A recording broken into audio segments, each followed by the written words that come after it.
First Division te Rakhalsil knockout football thungbatai no buskango tonei egi solo songoni bukhaktei football thungbatai shirumung khlaijaka mokandop bini stadium o trangsalo belaikeno naitatok khe egi solo songoni o football mung shirumgo belaikeno naitatok nukjakha যারা কেরালা থেকে কালা বসুমতায় join করব মোটামুটি full team নিয়ে আজকে আমরা প্র্যাকটিসে নামছি।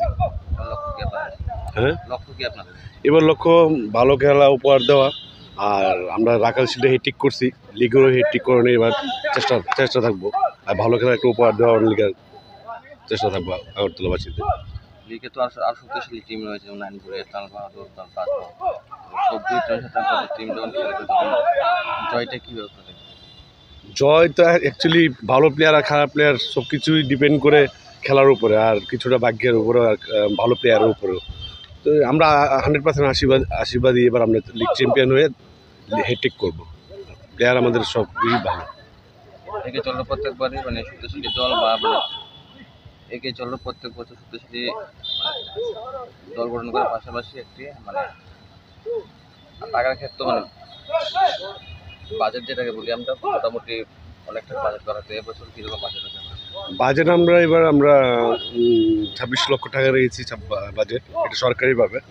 আমাদের ক্লাবের মেম্বাররা সদস্যরা নিজের পকেটে অনেক কিছু টাকা পয়সা দেয়, তো ওটা 26 লাখ টাকার মনে থাকবে, ওটা আরও বাড়তে পারবে। কিন্তু ভালো খেলা উপহার দেওয়া, মাঠে ভালো দর্শককে টানা, মাঠে ভালো খেলার জন্য উপহার দিতে পারে এগিয়ে চলার সঙ্গে, এটি প্রত্যেকবারই এগিয়ে চলার সঙ্গে করে থাকে। আর সবচেয়ে গুরুত্বপূর্ণ ব্যাপার যেটা হলো রেফারির মান নিয়ে।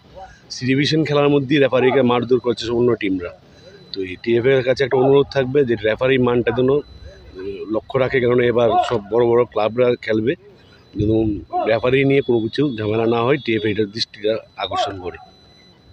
বইয়ের যে কজন প্লেয়ার হচ্ছে টোটাল আমরা এখন স্কোয়াডে 18 জন আছে, আমরা প্রয়োজন আরও 1-2 জন বাড়াবো। আমি অশ্বিন্দানুক এগিয়ে সঙ্গে এক্সিকিউটিভ কমিটির মেম্বার, আর উনি হলো দীপক বণিক, ফুটবল কনভেনার এগিয়ে চলার সঙ্গে 2024, আর উনি হলো জন ভট্টাচার্য, অ্যাসিস্ট্যান্ট কোচ অফ এগিয়ে চলার সঙ্গ 2024।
Hey!